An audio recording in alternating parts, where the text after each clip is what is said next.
We have Donna Crawford, who's the former Associate Director of Computation at LLNL, where she led the laboratory's high-performance computing efforts.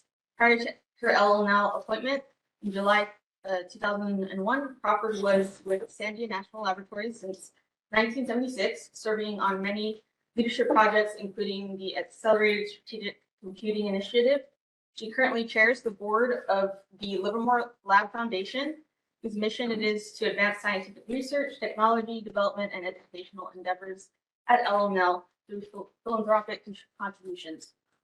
Crawford has served on advisory committees for the National Research Council and the National Science Foundation.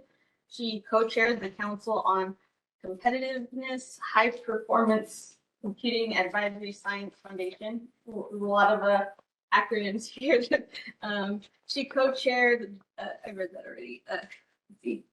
As a member of the Strategic Advisory Board of the University of Oklahoma, the DOE NNSA Defense Programs Advisory Subcommittee on High Performance Computing, and is a past chair of the U.S. Supercomputing Conference.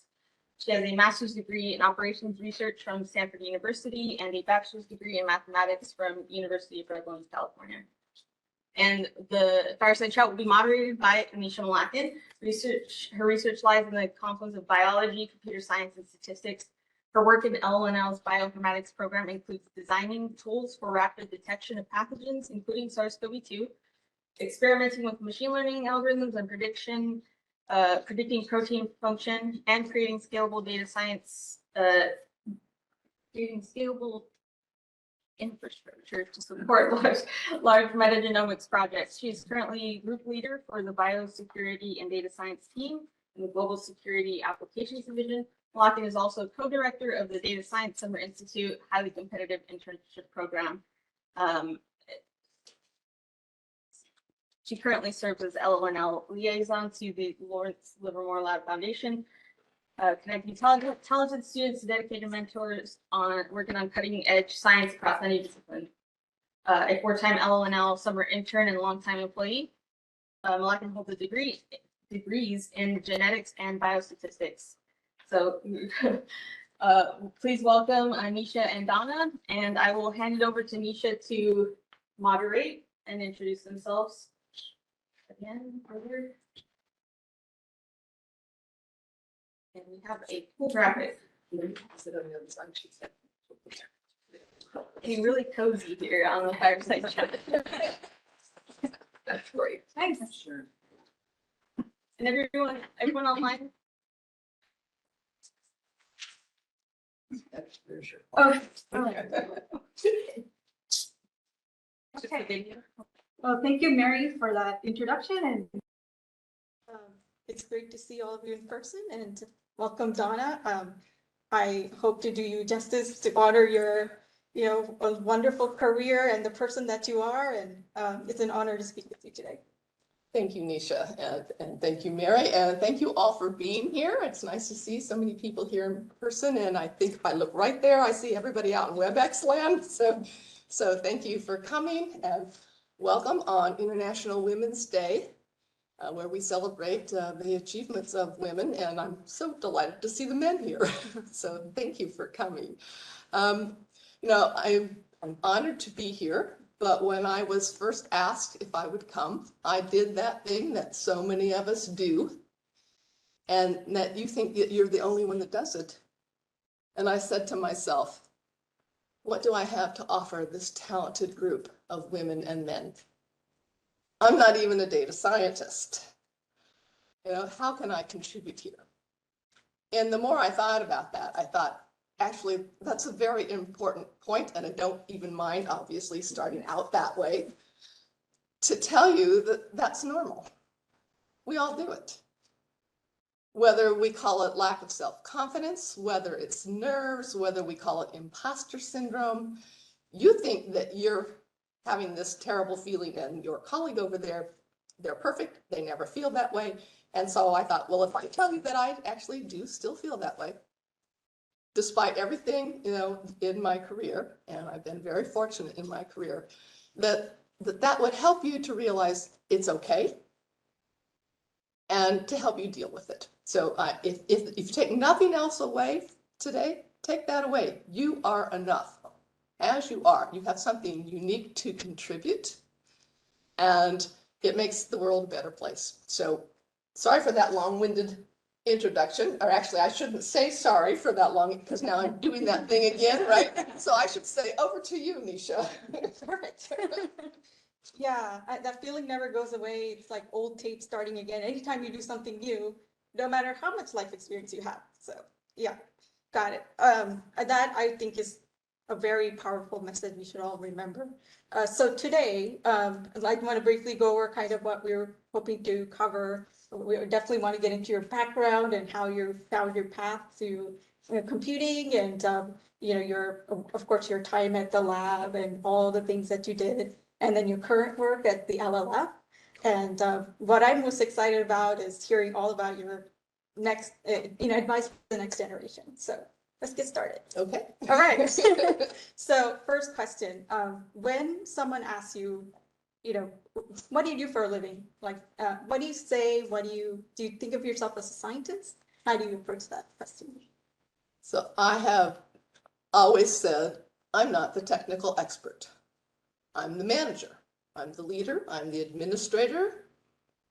It's my job to remove the barriers and make it possible for the people in my organization to do the incredible work that they do.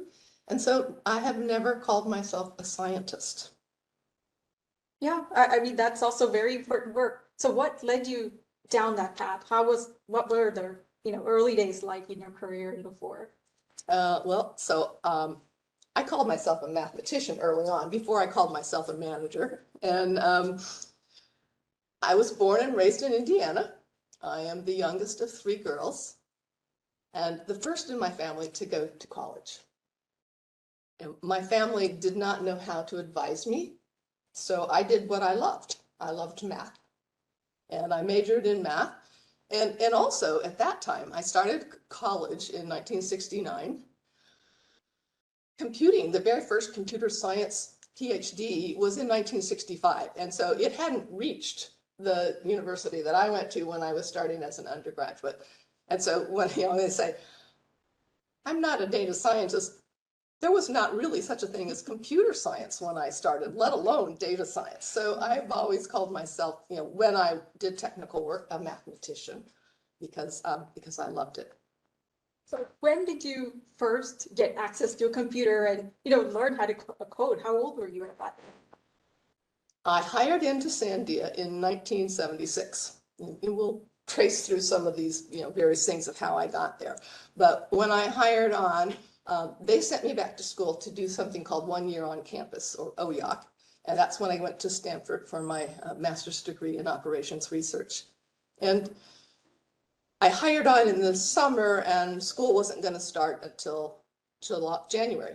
And so during that time, I was in the cooler waiting to get my clearance, and I had to work on something. So I worked on something called, they said, okay, we're going to be deploying these parabolic dish solar receivers. Let's have them, solve the problem for how the sun best impinges on this parabolic dish. So, I'm in the cooler. I go off and do my own thing by myself, and I'm sitting there writing out equations, all this, how are we going to derive these equations, and what are we going to follow, and so on. And so I actually put all these equations together and solve it in closed form solution. That's why I say I'm a mathematician. And I took it to my boss, and he says, I would have never expected that somebody would have solved it mathematically. I would have expected you to write a computer program. Mm-hmm. And I'm thinking, oh, okay. I've never written a computer program. So at that point, I still had some more time, and I thought, I better teach myself how to program, and I better try to figure that out. And so I got a book on Fortran and formula, because these were a bunch of formulas, formula translation. And that's basically, there was Ada and Pascal back then. But I taught myself Fortran and converted those equations and ran them on the computer. And so I was 25 years old when I first used a computer. Wow, yeah, that's really impressive, teaching yourself outside of class, but I think that's what happens a lot, right? You learn so much on the job through trial and error. It's pretty awesome. So was that the experience that, led you to this, to know that you want to work in computers and, kind of switch from math a little bit? Um, It kind of sort of was. I mean, I still love math and the simple elegance of describing the world with equations and having the ability to be right or wrong. That is just, it's so elegant. And I love that. But being able to translate that and I, when I did this, converted all those equations to Fortran and ran them on the computer over and over and over again. So you could look at, well, I've got 20 parabolic dishes, and now I've got the sun here, and it's up there, and it's down there, and at some point it makes a difference. And putting that into the computer was really exciting. And then, we actually used those results to deploy a solar receiver system. And I go, wow, it actually makes a difference. And so that's when I was hooked. I didn't actually get to do that first summer. I was just, sort of getting my feet wet, so to speak, and learning how to program. But when I came back from Stanford and being able to run that code and other codes and seeing that it made a difference, that's when I got hooked in computing. It's a wonderful tool. I love it. Yeah. So did you have mentors at that time? And has that impacted your career? Do you feel like it's a big part of your life now? I actually did not have any mentors, and so it becomes a very important thing. As a senior in college, my advisor said I should become a teacher, and I thought that sounds like a great profession. And so I stayed an extra semester and got a teacher's credential.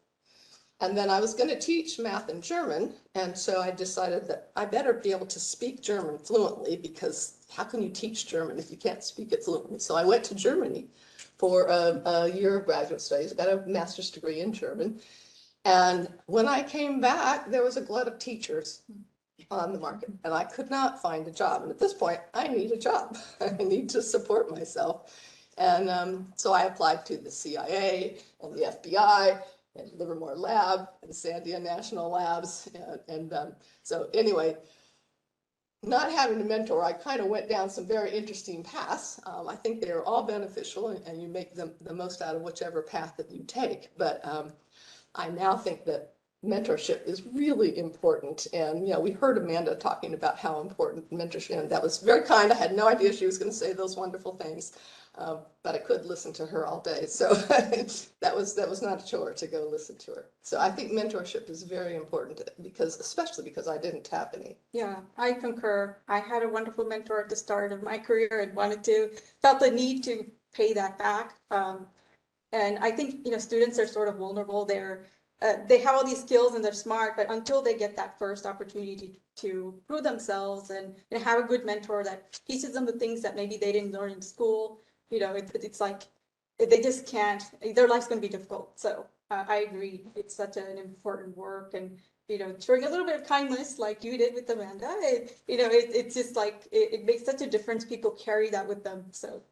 Well, I know that you're an excellent mentor. I mean, you said in her bio that she mentors the students at the foundation, and we'll get into that later, but that the foundation sent here. So it's obviously important to you. And when it's important to you, I'm quite certain you do a great job. And I've heard from some of the students that you do.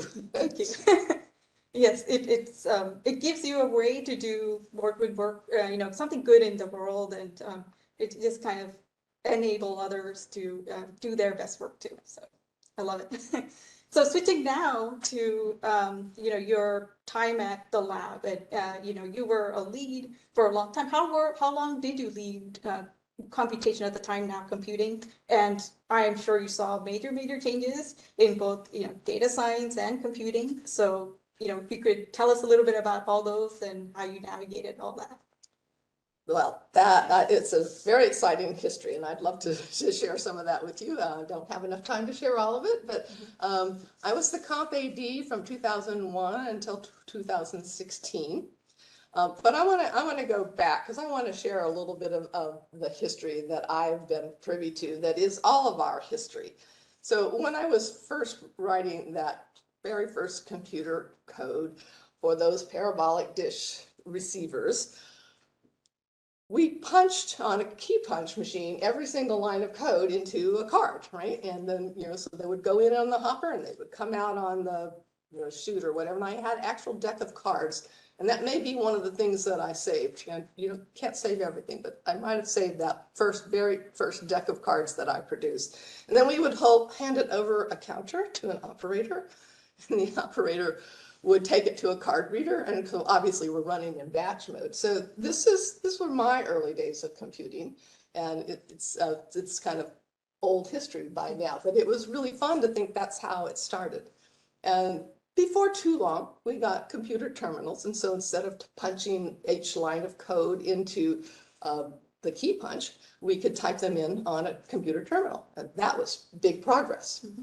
And then what followed shortly after that, and I'm pretty proud of being a part of it, is helping at Sandia, helping us go to a time-sharing system. So first we got our VAX VMS machines, and I helped the users understand how to use them because we were used to, handing a deck of cards across the table, and this was all new. Now I'm going to interact with the computer.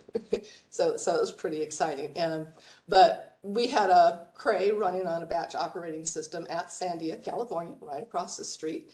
And we thought we should transfer that because the lab here had already started CTSS, the Cray time sharing system. And so I led the project at Sandia to convert our Cray operating system, batch operating system, to CTSS. And that was really fun because that introduced me to so many wonderful people here at the lab. Those were the days of, I can still probably rattle it off, NMFECC, the National Magnetic Fusion Energy Computing Center. That became NERSC, and you guys might have heard of NERSC, and of course NERSC left the lab and went to Berkeley. But I got introduced to people like Pam Hamilton and Mike McCoy and Terry Quinn and Becky Springmeyer, and so that when I actually came here, I didn't feel so foreign. So that was a really great experience, having worked with to find out what partnerships can do.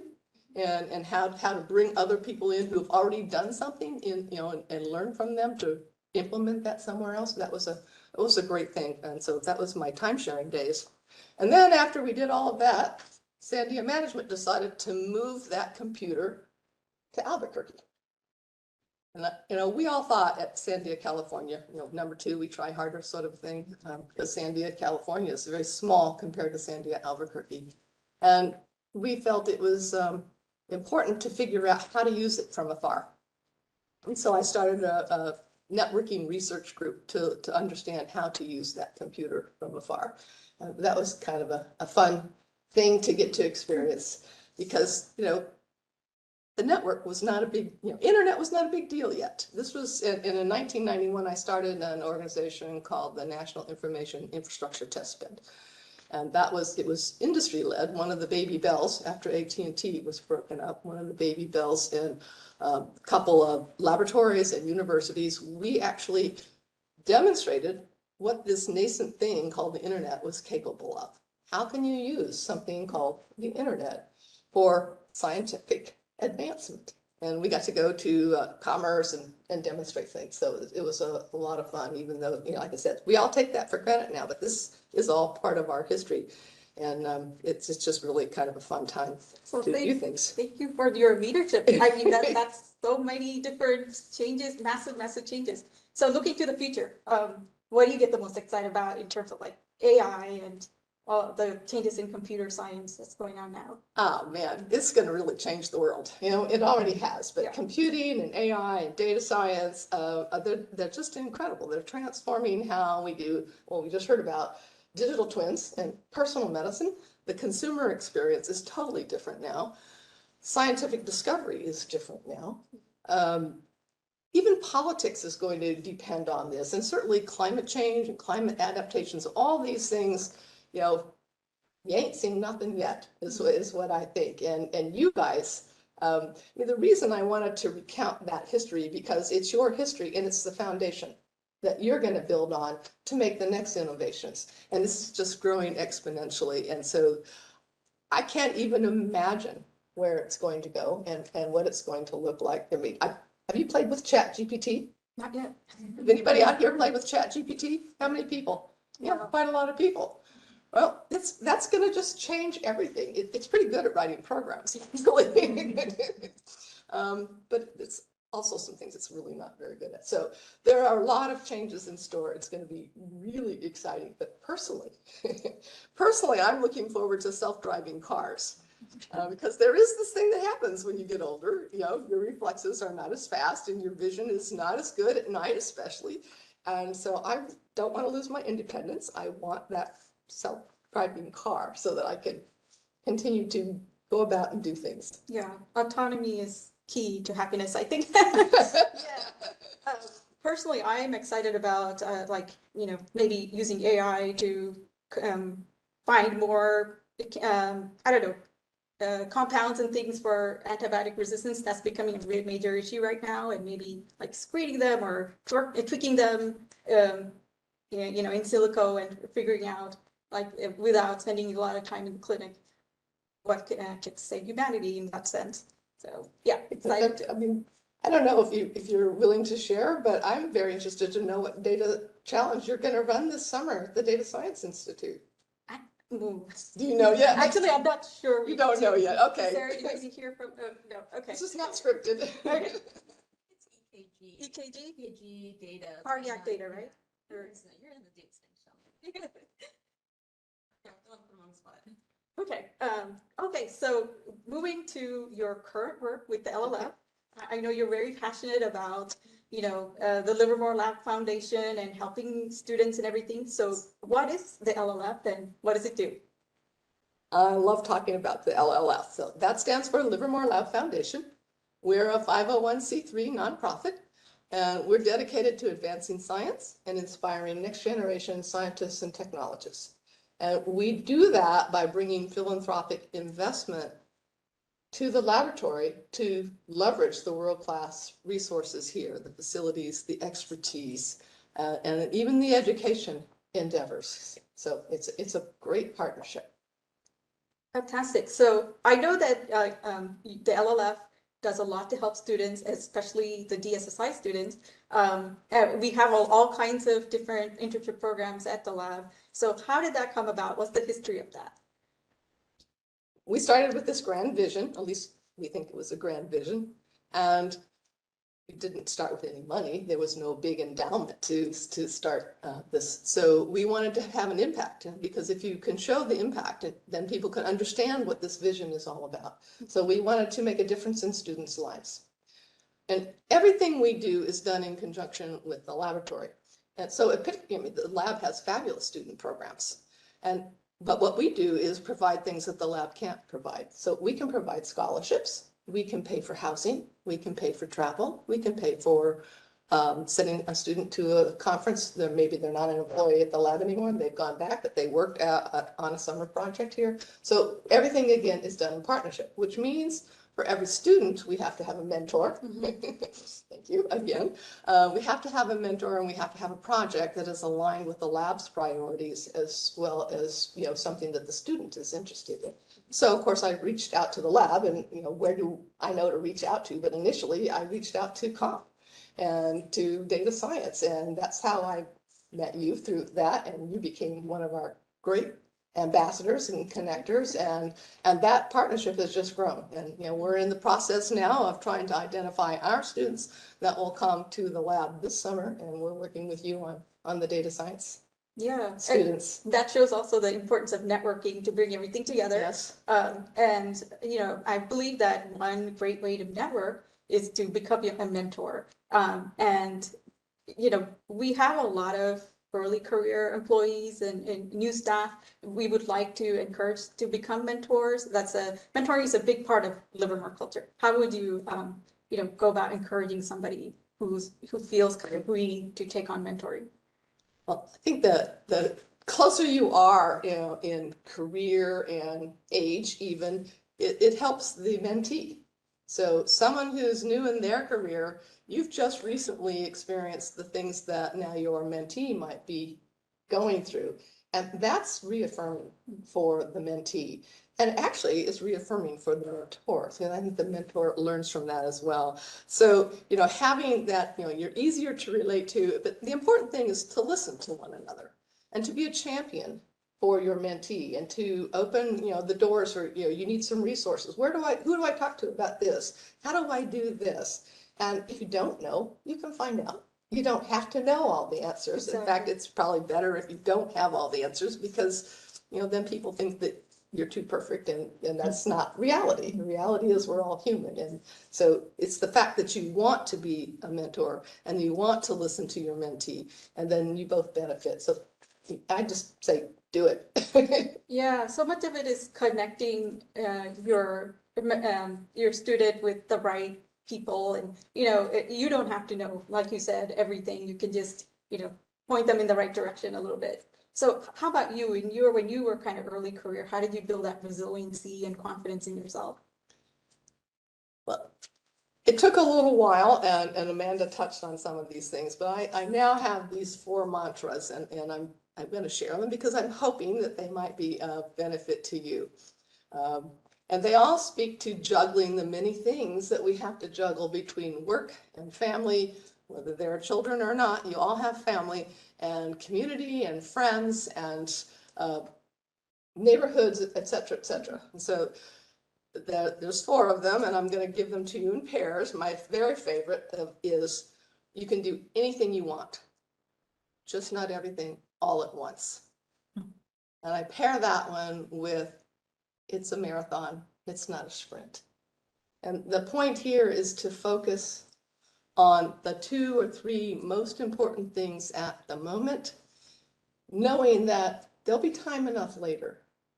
So I always wanted to travel exotic places. I didn't travel early on, but eventually I figured out, and I didn't know this right away, but eventually I figured out I can do that later. And I did. Starting in my 50s, I've had some fabulous trips. So this whole idea of, you can do it later, but in the moment, focus on 2 or 3 things and, you can, and then you can do that, and then you can do something else later. So that's the first 2 that kind of go together. Like I say, they're all intertwined. The other one was compartmentalize and show up and be present. And that has to do with,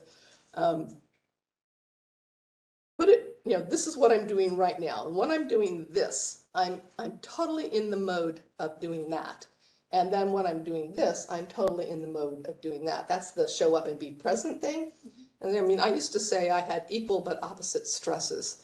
That when I was at home, I was fully engaged in the family and I didn't worry about work. And when I was at work, I was fully engaged at work and I didn't worry about family. And I would focus wholly on that and try totally to not worry about that. Of course, it's not 100%, right?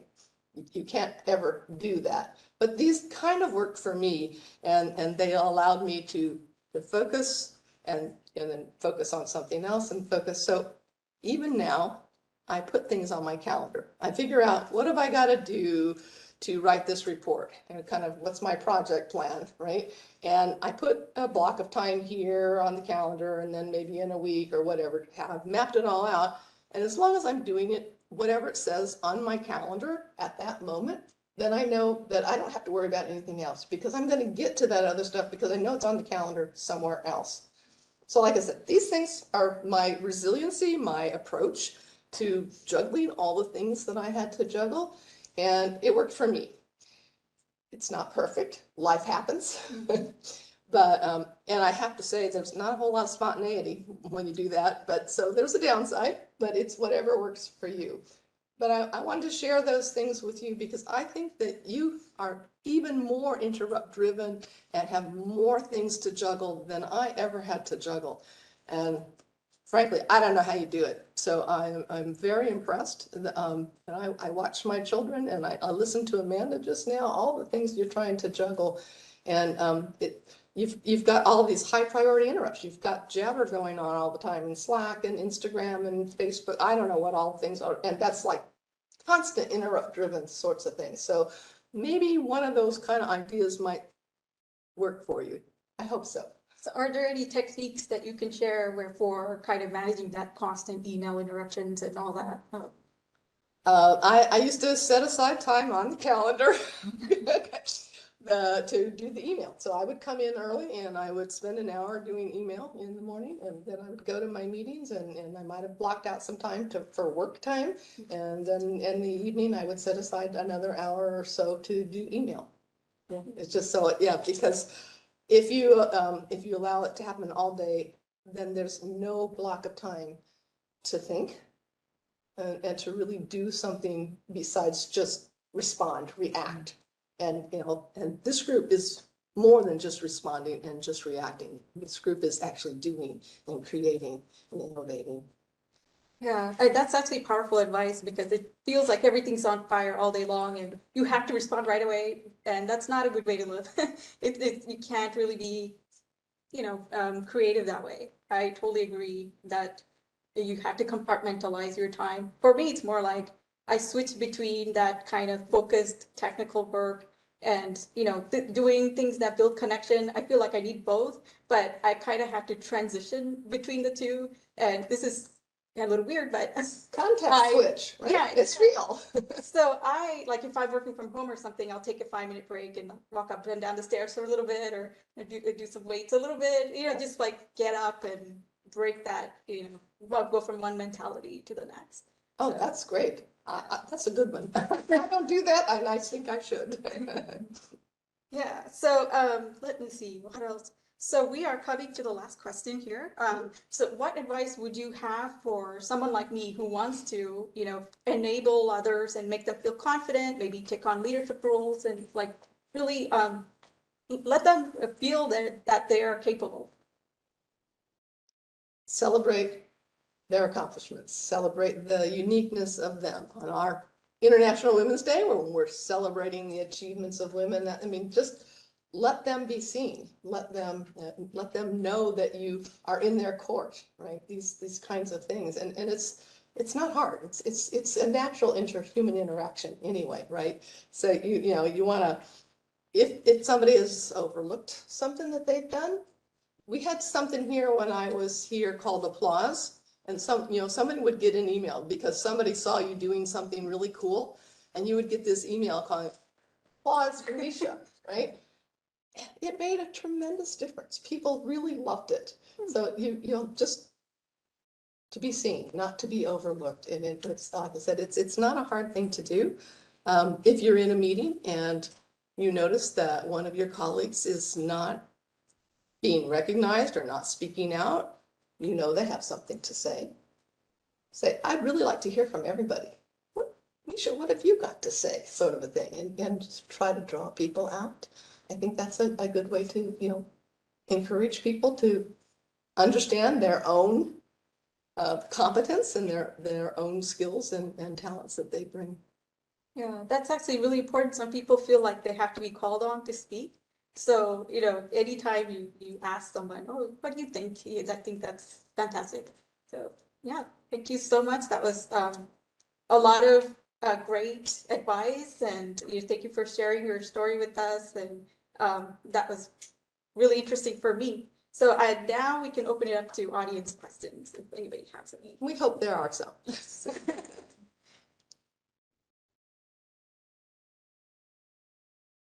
Any online questions? Yeah, I was just going to check the online questions. Sorry. Love the fire behind us. It's a great touch.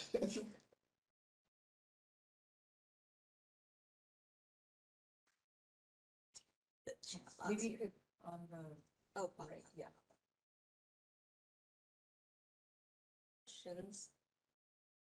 I guess I have the question. So the last couple of years, we've been in kind of a remote hybrid situation, and communicating with your coworkers is kind of a little bit more difficult. I'm wondering what advice you could give to people who are early in their career that are having to deal with this.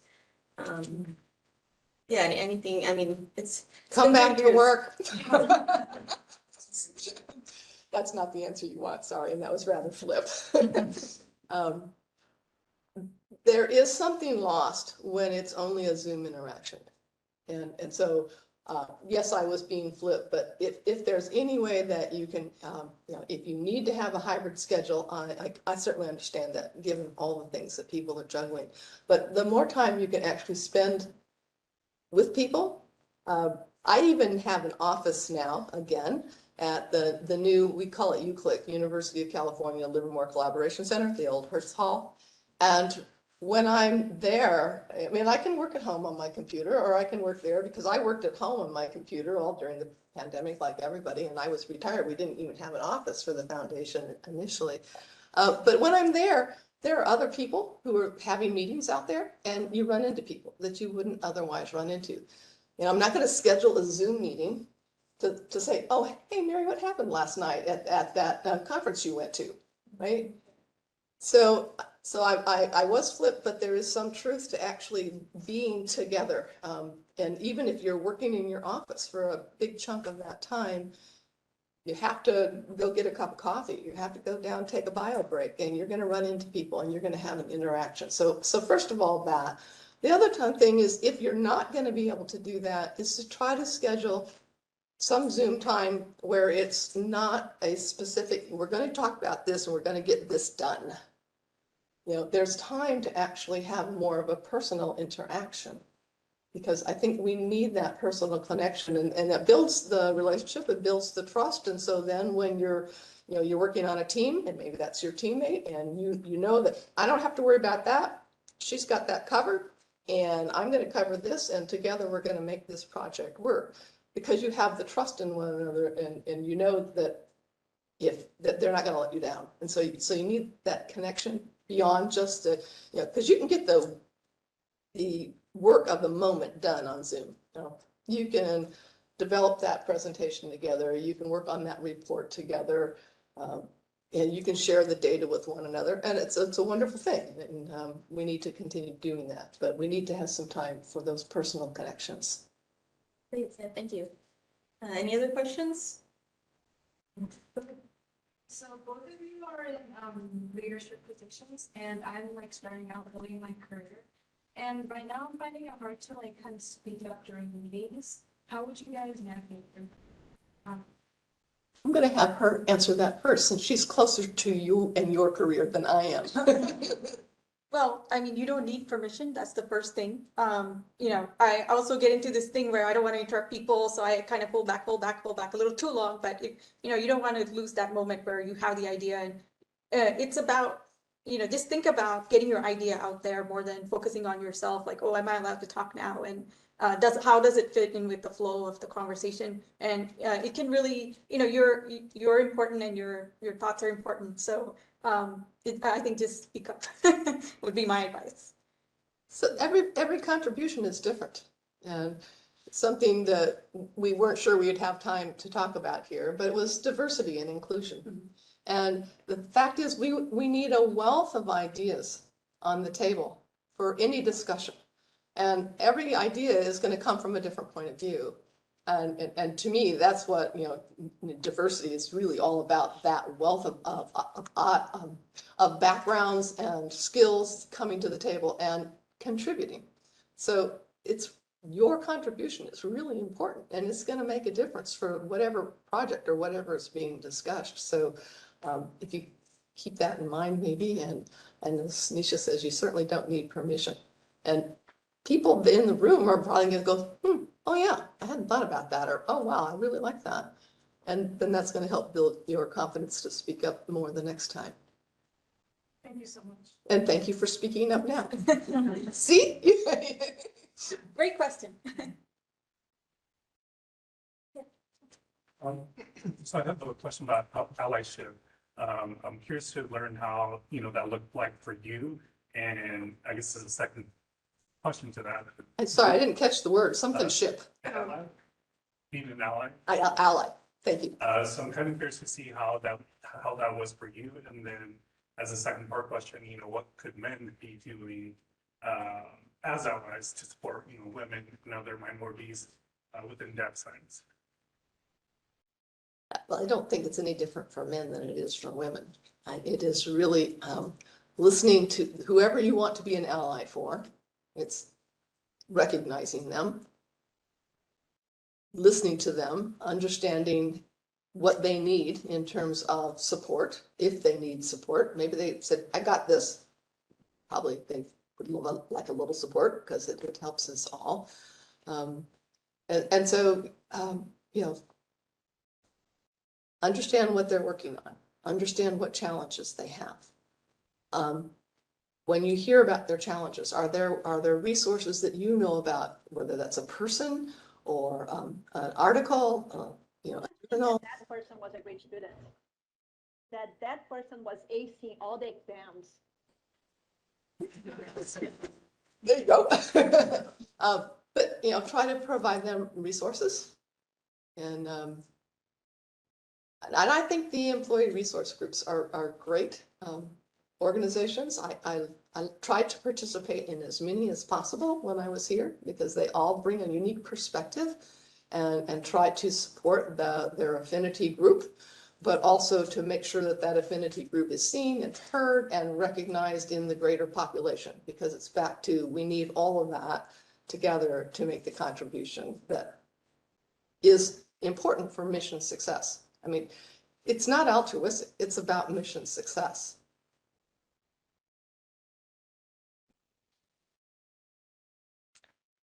I had a question about, it sounded like in your early career, you said you didn't have a mentor.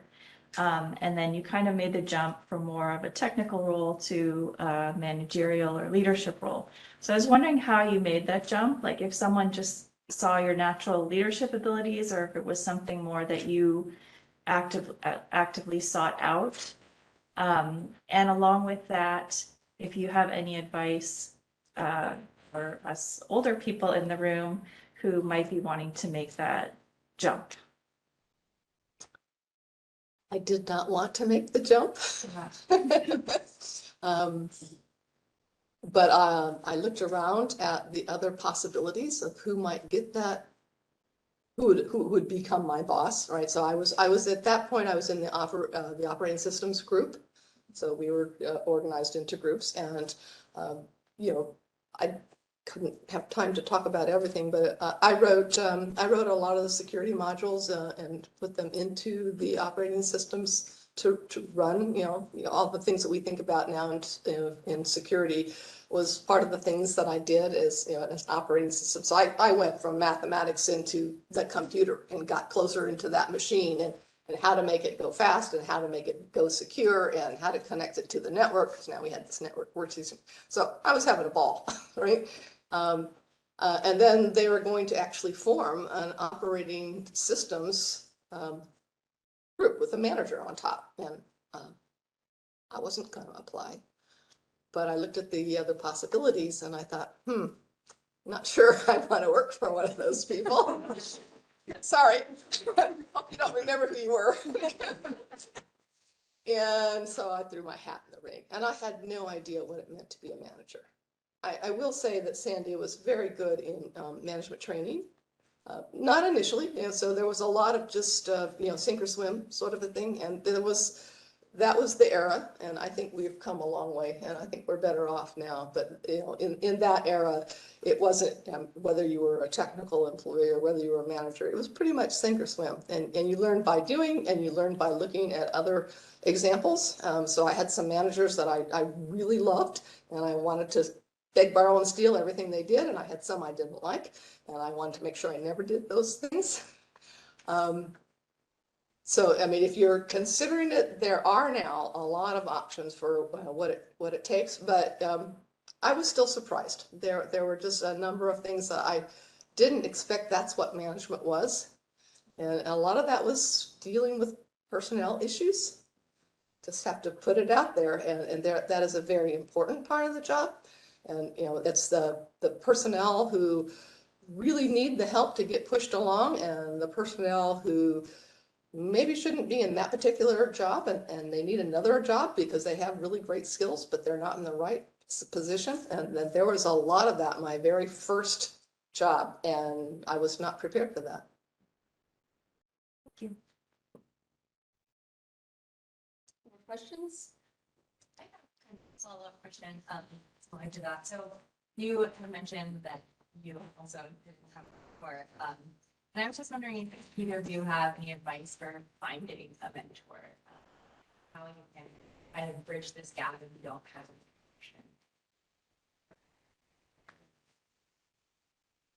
a I thought the lab had a website about mentors, right? Yeah. And a matching system? Yes.